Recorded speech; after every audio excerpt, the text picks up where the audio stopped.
because we talk about something called Sharpe ratio, a trainer ratio. So these are some of the things which we have been talking about on various occasions.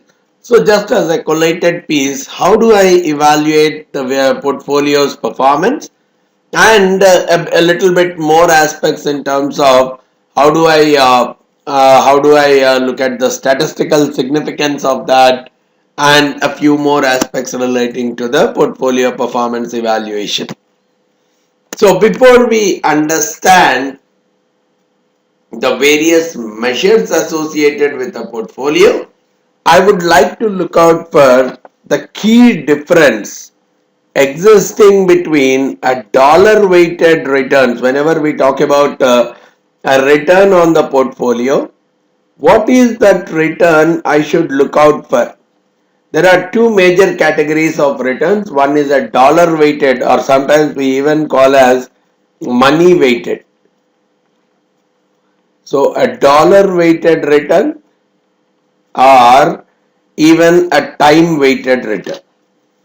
So dollar weighted return is as simple as the IRR, the internal rate of return associated with the portfolio.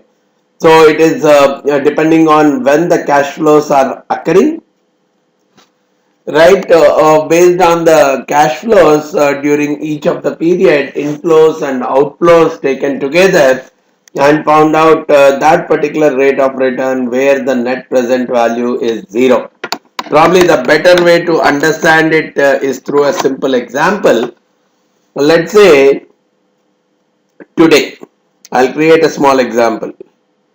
Today, uh, buy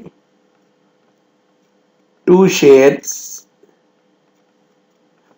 at $50 per share, right? Then 1 year later, or probably 2 years back. So this is not today, let's say 2 years back. Buy two shares at $50 per share. 1 year later from this, means 1 year back, buy three shares at $60 per share. And probably during this 1 year, there was a dividend, let's say, of $2 per share. And let's say today, sell 5 shares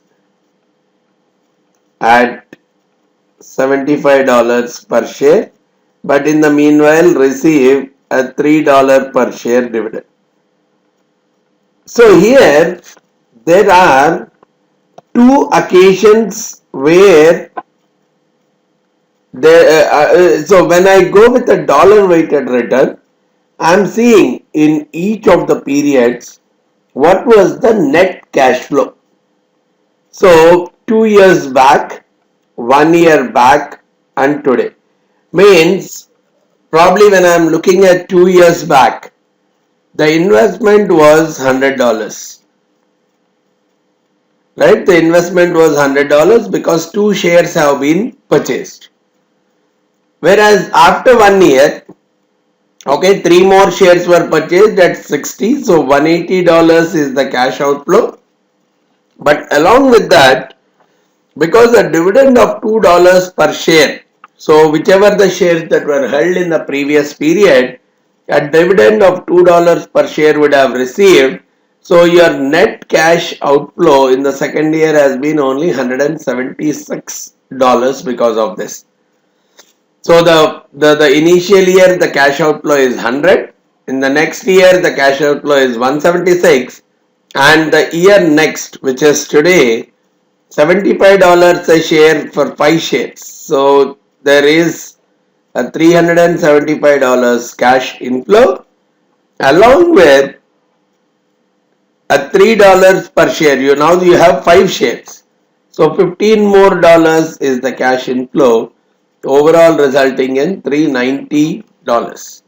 So probably all you can take is your cash flows minus 100 in the first year, minus 176 in the second year, and 390 now. So the IRR of this entire thing is around 28%. So this 28% from this example is what we call as dollar weighted, which means the cash flows, we are trying to find the present value of all the cash flows, and using that particular rate of return where the cash present value of the cash inflows is equal to the present value of the cash outflows. In a way, the NPV is zero. That kind of a return we call as the money weighted return or a dollar weighted return. So different cash flows, all cash flows at each of the positions, I bring either to the present value and equate the NPV to zero, or even I can take all of them to the future value and say the future value of the cash inflows should be equal to the future value of the cash outflows, either way. So in a way it is nothing but the IRR of the portfolio. Whereas when I say time weighted, my intention is to look out for separate time intervals. Okay, here I have purchased 100, but before I purchased anything during, so this is the time when actually another cash flow has come for some $180 to purchase 3 shares. So just before this new cash flow came in, this is the way we find time weighted return. Just before the new cash flow flew in, whatever was the investment that was done, what was the value of it? So this 100 has actually become how much?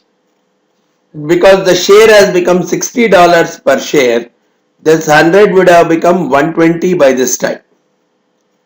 And along with that, a dividend of 2 per share has come. So overall 124 is what these shares have actually become.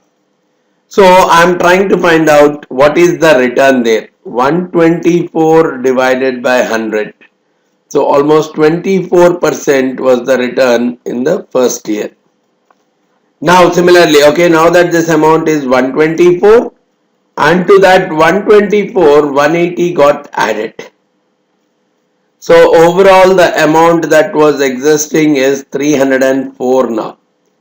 And this 304 was the value at the beginning of the second year, and by the end of the next year it has become 390. So where I can try to find out what was the return during this phase. 390 minus 304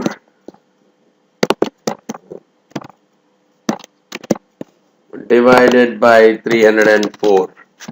So for that period it is somewhere around 28.2%. In the first period it's somewhere around 24. So I can take the geometric mean between the two and talk about 26% being the return, 26.06% being the time weighted rate of return during this period.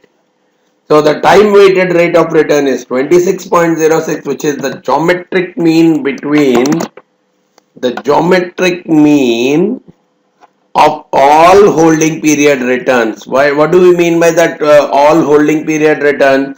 Before there is any cash flow change, inflow or outflow, I will try to find the returns for those periods just before any new cash flow got added or the existing cash flow got pulled out. Just before that time, what was the worth of the existing portfolio? What is the returns that the existing portfolio has given?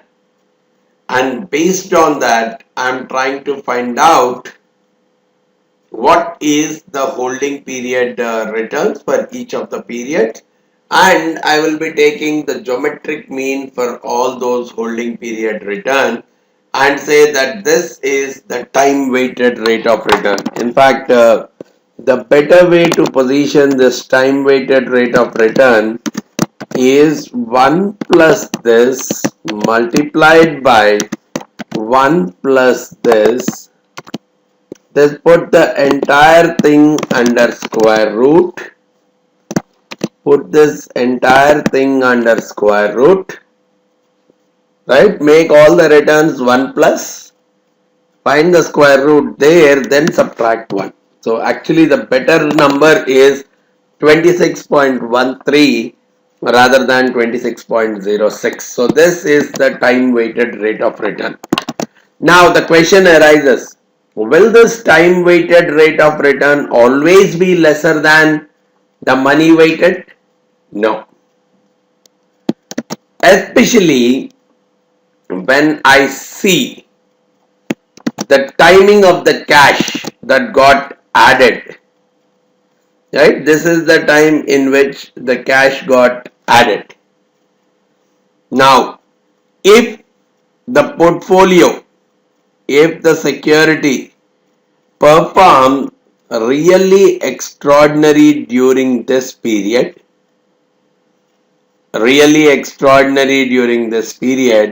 then time weight of return will be much higher.